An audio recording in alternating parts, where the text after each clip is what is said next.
नमस्ते, welcome to my channel. इस video में आप देखेंगे शॉर्ट स्टाइल कुर्ती। उससे पहले प्लीज़ सब्सक्राइब कीजिए मेरे चैनल को। यहाँ पर आपको स्टिचिंग के रिलेटेड काफ़ी वीडियोस मिलेंगी। तो चलिए शुरू करते हैं इसका ट्यूटोरियल। यहाँ हम सबसे पहले लेने वाले हैं फ्रंट का हिस्सा। यहाँ इस तरह से फैब्रिक को फोल्ड किया है और जो ओपन भाग है वो अपनी ओर रखना है। उसके बाद में जितनी आपकी लेंथ है उसमें पट्टी फोल्डिंग का और शोल्डर जॉइनिंग का ऐड कीजिए और इस तरह से लेंथ का मार्क दे दीजिए यहाँ से। इसके बाद जो ओपन भाग है उस पे 0.75 इंच का एक लाइन ड्रॉ करनी है, क्योंकि हम लोग यहाँ पर पट्टी जो बटन और बटन होल की पट्टी है वो अलग से जॉइन करने वाले हैं। तो यहाँ पर 0.75 इंच की ये लाइन ड्रॉ करनी है। ये हाफ इंच की ही पट्टी आएगी बटन और बटन होल की, पर अगर आप इसे ज़्यादा चाहते हैं तो यहाँ पर 1.25 इंच का मार्क दीजिए, जिससे लगभग 0.75 इंच या उससे थोड़ी ज़्यादा की पट्टी आएगी। और उसी के बाद सारे मेज़रमेंट करने हैं। और जो शोल्डर का मार्क किया है इसमें अगर आप लूजनेस चाहते हैं तो यहाँ पर हाफ इंच एक्स्ट्रा ऐड कीजिए। और बाकी के जो यहाँ पर आर्म होल है और चेस्ट की लाइन है वो नॉर्मल तरीके से ही होगी। यहाँ पर सिर्फ आपको एक चीज़ है कि लूज़ जितना रखना है उतना आप यहाँ पर रख सकते हैं। पहले से हाफ इंच एक्स्ट्रा लूज़ रखना है, या जितना ज़्यादा लूज़ तो अच्छा नहीं लगेगा, बाकी सारा नॉर्मल रहेगा। फ्रंट का आर्म होल और उसके बाद में नेक की विड्थ। यहाँ पर हम कॉलर लेने वाले हैं तो नेक की विड्थ होगी 2.2.5 इंच और फ्रंट नेक का हिस्सा रहेगा लगभग 3.5 इंच। यहाँ हम कन्वर्टाइल कॉलर लेने वाले हैं। शर्ट कॉलर की तरह ही लगता है पर शर्ट कॉलर नहीं होता है ये। तो इसके लिए नेक की विड्थ और उसके बाद में ये शोल्डर डाउन करना है। आपकी जो कमर चोली की जो लेंथ होती है जैसे उतनी लेंथ चेक कीजिए और वहाँ से आप अपनी कमर इस तरह से कमर का माप दे दीजिए। वेस्ट को 4 से डिवाइड करना है और उसके बाद मार्क देते हैं। और उसके बाद जितना आपको सेम अलाउंस लूज़ रखना है वो यहाँ से मार्क दीजिए और इसे ही मिला देते हैं यहाँ इसे चेस्ट की लाइन से। इसके बाद इसको एंड की पोर्शन तक ए स्ट्रेट लाइन ड्रॉ करनी है। जैसे ए लाइन की ड्रेस बनाते हैं वैसे ही थोड़ा सा घेरा होगा यहाँ पर, और इसके लिए ये हमें इस तरह से मार्क देना है। और यहाँ से आप यहाँ तक चेक कीजिए ये कितना है। उसके बाद में जो साइड की जो लाइन है वो चेक कीजिए वो कितने हैं। जितना एक्स्ट्रा आता है वो एक दूसरे से मिला दीजिए, यानी दोनों साइड में इक्वल होना चाहिए, इसलिए ये शेप देते हैं। अगर आप ये शेप नहीं देंगे तो ये साइड से ज़्यादा लटकेगा। और उसके बाद में ये हिस्सा हो गया फ्रंट का हिस्सा और हमें ये सारा कट कर देना है, इसमें कुछ भी एक्स्ट्रा नहीं है। अभी जो हमने 0.75 इंच की लाइन ड्रॉ की थी वहाँ से ये पिन अप कर देते हैं। ये पिन अप इसलिए क्योंकि हम लोग जो बैक का पोर्शन कट कर रहे हैं तो इसे फैब्रिक पर फोल्ड फैब्रिक पर रख के इजीली कट कर सकते हैं। थोड़ा बहुत ही चेंजेस होगा इसीलिए इसको हम फोल्ड करते हैं। और मैंने यहाँ इसे रख दिया है ये फोल्डेड फैब्रिक पर, और जो फोल्डेड भाग है वो उस पर। यहाँ पर सिर्फ 3 चेंजेस करने हैं। आर्म होल पर थोड़ा सा बाहर निकालना है और जो शोल्डर है वो हाफ इंच हम लोग एक्स्ट्रा लेंगे। ऊपर की साइड हाफ इंच एक्स्ट्रा लिया। और ये जो नेक है वो थोड़ा सा शेप देना है, ज़्यादा नहीं। जो हाफ इंच बाहर निकाला है उतना ही ये। और आर्म होल थोड़ा सा बाहर की ओर लेना है, जो बैक का आर्म होल होता है वैसे। बाकी का सारा पोर्शन सेम रहेगा और कोई चेंज नहीं होगा। तो हमें सेम इसी तरह से ये कट कर देना है। जितना हमने यहाँ पर एक्स्ट्रा चेंज किया है वो चेंज करना है, बाकी कुछ नहीं। ये हो जाने के बाद ये हमारा फ्रंट का हिस्सा है। यहाँ फ्रंट के हिस्से में मैं यहाँ पर थोड़ा सा शेप दे रही हूँ। बॉटम का जो घेरा है वो इस तरह से रहेगा, थोड़ा सा हाई लो, ज़्यादा नहीं। और यहाँ का जो साइड का जो हिस्सा है वो इक्वल रहना चाहिए, क्योंकि वहाँ पर हम फिटिंग की स्टिच देंगे तो वो ऊपर नीचे नहीं होना चाहिए। बाकी इस तरह से ये हम इसे हाई लो कर देते हैं। और अभी बारी आती है स्लीव्स की। यहाँ जितनी आपकी टोटल स्लीव्स है उसमें कफ की जो लेंथ है वो लेस कर दीजिए और उसके बाद में नॉर्मल स्लीव्स की तरह इसे मार्क दीजिए। कफ की जो लेंथ है वो लगभग 2.5 इंच या 2.25 इंच लेनी चाहिए, तो मैंने वो लेस किया है। और जो सेम अलाउंस चाहिए नॉर्मल स्लीव्स में वो यहाँ पर ऐड कर दिया है। उसके बाद जितनी आपकी स्लीव्स की विड्थ है उसमें 1.5 इंच एक्स्ट्रा ऐड कर दीजिए। वो हमें चाहिए होगा हमारा जो कफ बनाएंगे वहाँ पर पट्टी और पट्टी फोल्डिंग जो खुला भाग होता है कफ के लिए उसके लिए ज़रूरी होगा। तो यहाँ पर 1.5 इंच एक्स्ट्रा लिया है। सिम अलाउंस भी इसमें साथ ही है, अलग से नहीं लेना है। तो ये स्लीव्स का हिस्सा हो गया यहाँ से। अभी यहाँ देखिए फ्रंट का जो हिस्सा है स्लीव्स का उसका सेंटर का भाग थोड़ा सा ऊपर, वहाँ पर एक लाइन ड्रॉ करनी है। ये लगभग 3.5 इंच तक रहेगी, क्योंकि यहाँ पर ये जो हिस्सा है ये खुला रहेगा। जैसे शर्ट में खुला होता है वैसे ही ये खुला रखना है। ये आप जितना रखना चाहते हैं उतना रख सकते हैं। अभी लेते हैं फ्रंट का हिस्सा। फ्रंट के हिस्से में कैनवस की पट्टी आने वाली है बुकरम की। 1/2 इंच की पट्टी लेनी है और उसकी दोनों साइड में सेम अलाउंस रहेगा। ये आयरन से चिपका देना है। उसके बाद में हम इसे प्लेस करेंगे यहाँ पर। अगर आप यहाँ बटन होल की पट्टी, जो कैनवास की पट्टी है 1/2 इंच की नहीं रखना चाहते, इससे ज़्यादा रखना चाहते हैं, तो जो हमने शुरुआत में 0.75 इंच की लाइन ड्रॉ की थी वो उससे ज़्यादा आपको लाइन रखनी होगी, जैसा मैंने पहले बताया है। और इसे इस तरह से प्लेस करके यहाँ से स्टिच करना है। ये दोनों साइड जो फ्रंट में सेंटर के जो हिस्से हैं वहाँ पर हमें ये स्टिच लेनी है। यहाँ ये इस तरह से रहेगी और इसको फोल्ड करके इस तरह से होगा, पर अभी इसको फिनिशिंग नहीं देनी है, इसको ऐसे ही रखना है। और अभी शोल्डर जॉइन करना है। इसकी फिनिशिंग इसलिए नहीं देनी है क्योंकि यहाँ कन्वर्टाइल कॉलर आएगा और वहाँ पर ज़रूरी है कि इसको ओपन रखा जाए। शोल्डर जॉइनिंग के बाद देखिए यहाँ की जो पट्टी है इसको सिर्फ रफली हम इसे फोल्ड करके यहाँ एक पिन अप कर देते हैं दोनों साइड से। पिन अप करने के बाद आपको चेक करना है कि ये पट्टी कहाँ तक फोल्ड हो रही है, वहाँ पर मार्क कर दीजिए। जैसे जहाँ तक पट्टी फोल्ड हो रही है वहाँ पर छोड़ दीजिए। बाकी का जो नेक लाइन है वो आपको मेज़र करना है कि वो कितना है। यहाँ लगभग मेरा ये 7.5 इंच का है, तो मैं ये 7.5 इंच का यहाँ पर एक मार्क देती हूँ। ये बुकरम है कैनवास और लगभग 3.25 इंच की विड्थ का कॉलर लेना है यहाँ इस तरह से। और इसको अभी मार्क करते हैं। जैसे नीचे का जो हिस्सा है वहाँ से 0.75 इंच की ये लाइन ड्रॉ की, उसके बाद ऊपर से लगभग 1.25 इंच का एक मार्क देना है और इन दोनों को मिला दीजिए।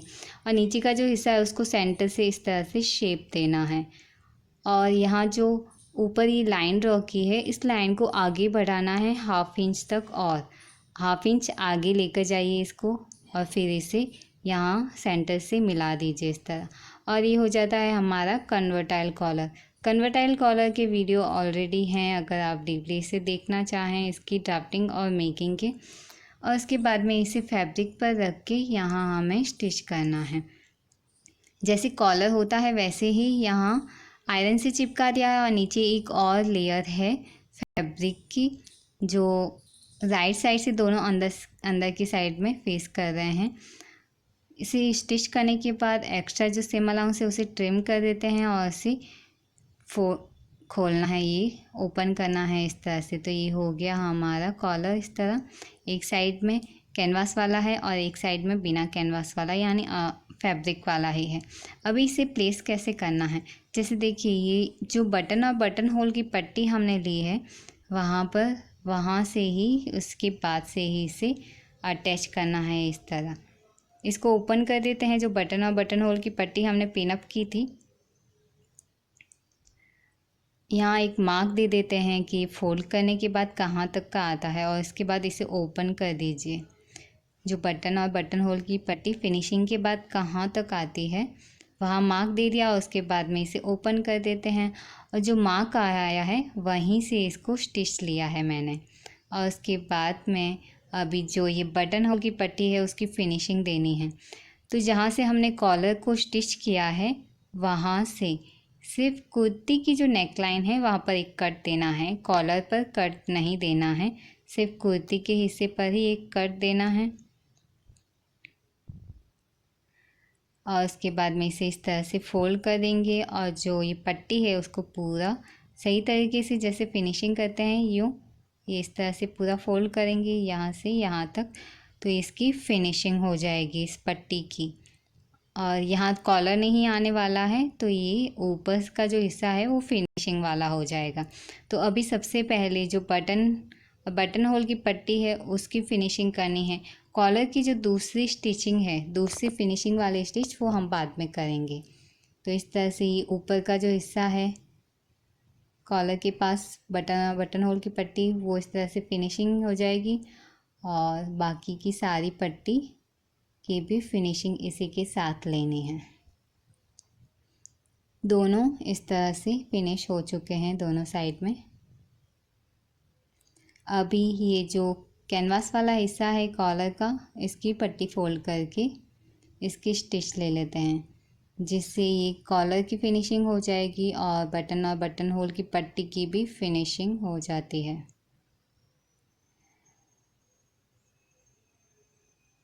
ये हो गया हमारा कॉलर।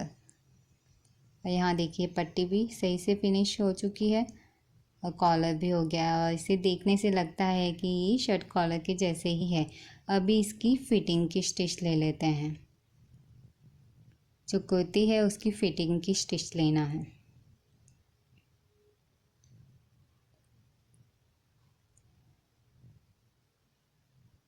आप कमर तक इसकी फिटिंग की प्रॉपर स्टिच लीजिए, उसके बाद में इसकी नॉर्मल स्टिच ले लेंगे तो भी चलेगा। ये इस तरह से हो गया है हमारी कुर्ती की फिटिंग। अभी लेना है हमें स्लीव्स का हिस्सा। ये देखिए इस तरह से। इसके बाद में स्लीव्स का जो ये वाला हिस्सा है इसको इस तरह से फोल्ड करेंगे। एक छोटी सी पट्टी यहाँ पर फोल्ड करनी है, और जो दूसरी साइड का हिस्सा है वहाँ हम अलग से एक पट्टी लेंगे और उसको यहाँ फिनिशिंग, जैसे प्लेकेट की तरह होता है वैसे ही इसको मैंने लिया है 1.25 इंच फोल्डेड, और इसे यहाँ इस तरह से फिनिश करेंगे। पहले ये वाला हिस्सा इसको थोड़ा सा फोल्ड करके इसकी फिनिशिंग लेते हैं एक साइड।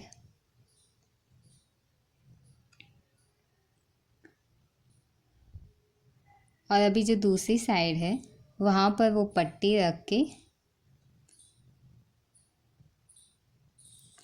जैसे हुक्स एंड आइज में जैसे करते हैं हम वैसे ही यहाँ पर ये पट्टी करेंगे। इसको राइट साइड में टर्न करके यूँ हमें स्टिच लेनी है। यहाँ पर टर्न किया है पर नीचे जो फैब्रिक पर है वो कट नहीं दिया है, तो उसे कट देकर पूरी तरह से लेना है।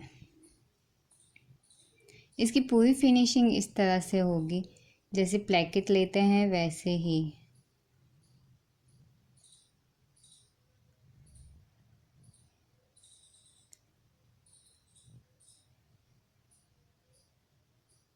यहाँ से वापस दूसरी साइड जब आते हैं इसको लॉक करना है एक बॉक्स की तरह, तो दूसरी जो पट्टी है उसको इसी के साथ अटैच कर देना है ताकि ये दोनों एक साथ जुड़ी रहे यहाँ ऊपर से। बस इस तरह इतना ही बॉक्स की तरह बनाना है। तो ये हिस्सा हो गया फिनिश यहाँ का हमारा। इसके बाद देखिए ये हिस्सा इतना होगा, जैसे ये हमारा जो कफ बनेगा, ये बटन और बटन होल यहाँ आएगा इस तरह से, यहाँ से ओपन रहेगा। अभी हमें लेनी है यहाँ की फिटिंग की स्टिच, जो स्लीव्स है उसकी फिटिंग की स्टिच लेनी है। तो जब भी ये स्लीव्स की फिटिंग की स्टिच लेते हैं तो जो नीचे का हमने पट्टी बनाई थी एक दूसरे के ऊपर है, ये ध्यान रखिए। और आप चेक कर लीजिए कि आपका कितना है आर्म होल, और जो स्लीव्स की जो विड्थ है वो कितनी है, और उसके बाद में बराबर फिटिंग की स्टिच लीजिए। ये फिटिंग की स्टिच लेने के बाद आप कोई एडजस्टमेंट नहीं कर सकते हैं, इसीलिए ये ध्यान से आपको सही बराबर फिटिंग की स्टिच लेनी है। और एक्स्ट्रा सेम अलाउंस जो है उसे कट कर दीजिए, और यहाँ इस तरह से इस पट्टी को फोल्ड करना है। फिर वापस इसको बिठाने के लिए यहाँ पर एक स्टिच लेंगे, क्योंकि हम यहाँ पर कफ है तो कफ को फोल्ड करके भी एक ऊपर पहन सकते हैं। इसके लिए जो रॉन्ग साइड में है वो अच्छे से रहे, फिनिशिंग वाला रहे, इसके लिए ये ज़रूरी है। यहाँ पर स्लीव्स अलग से ऐसे जॉइन कर रहे हैं। कुछ ही दिनों में मुझे एक कमेंट भी आया था कि स्लीव्स को प्रॉपरली अटैच करने का यही सही तरीका होता है। ये जानती हूँ मैं, पर ये करने के बाद हम इसमें कोई एडजस्टमेंट नहीं कर सकते हैं। जैसे अगर साइज़ में ऊपर नीचे हो गया है तो उसको सही तरीके से वापस कर नहीं सकते हैं कि हमें अपनी फिनिशिंग फिटिंग लेनी है बराबर, तो थोड़ा बल्कि रहेगा। यहाँ ये हिस्सा मैं ये कर चुकी हूँ। अभी लेना है कफ कैनवास लिया है मैंने, ये लगभग इतना जितना हमारा ये हिस्सा है स्लीव्स की विथ का उतना ही लेना है, और ये 2.25 इंच का लिया है। इस तरह से फैब्रिक पे रख के ऊपर की स्टिच लेनी है। ऊपर की स्टिच लेने के बाद जहाँ कर्व का हिस्सा है वहाँ पर नोचेस दे दीजिए और उसे राइट साइड में खोल दीजिए, ओपन कर दीजिए, टर्न कर दीजिए, और फिर इस कर्व को लगाना है हमारे स्लीव्स की विड्थ का जो हिस्सा है वहाँ पर। यहाँ 2 स्ट्रिप आपको ये रेडी करनी है इस तरह से, जितना कफ है उसका डबल और उसमें 1 इंच एक्स्ट्रा रखिए। ये आप यहाँ ऊपर भी लगा सकते हैं जितना आप लगाना चाहें, ऊपर नीचे, या यहाँ हम सिर्फ मैंने ये कफ का डबल ही हिस्सा लिया है और एक साइड में पूरी फिनिशिंग है इस पट्टी की और एक साइड में सिर्फ जिगजैग की स्टिच ली है। जो जिगजैग की स्टिच है वो अंदर की साइड यहाँ पर हम लोग अटैच करेंगे, जितना हमारा कफ है उससे थोड़ा सा ऊपर, क्योंकि अगर आप इस कफ को फोल्ड करके भी इसे पहनना चाहें तो आप इसे पहन सकते हैं। तो जहाँ तक आप इसे ये मार्क कीजिए, आप जहाँ तक इसे लगाना है इस पट्टी को, यहाँ पर अंदर की साइड रॉन्ग साइड में, फैब्रिक के रॉन्ग साइड में इसे प्लेस करके यहाँ पर स्टिच लेंगे।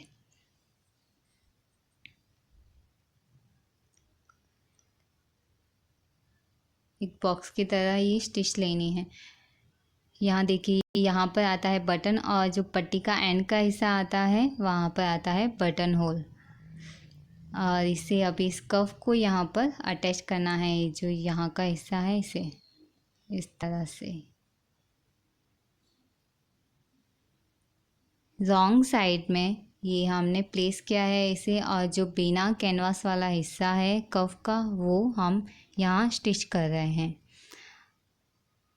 और उसके बाद में साइड में जो ये एक्स्ट्रा है जो नोक की तरह होता है उसे ट्रिम करते हैं, ताकि अभी जो कैनवास वाला हिस्सा है इसको फोल्ड करके यहाँ पर स्टिच देंगे तो इजीली आए और फिनिशिंग वाला आए इसके लिए। अभी इस जो कैनवास वाला हिस्सा है इसके ऊपर स्टिच दे देते हैं।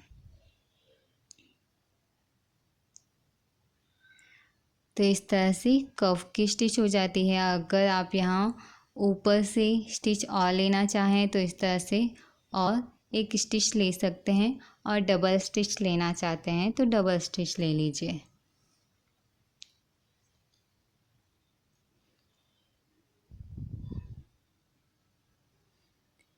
यहाँ से ये हो गया है हमारा कर्व की पूरी स्टिचिंग। तो स्लीव्स बन के रेडी है और अभी इसे अटैच करना है आर्म होल से।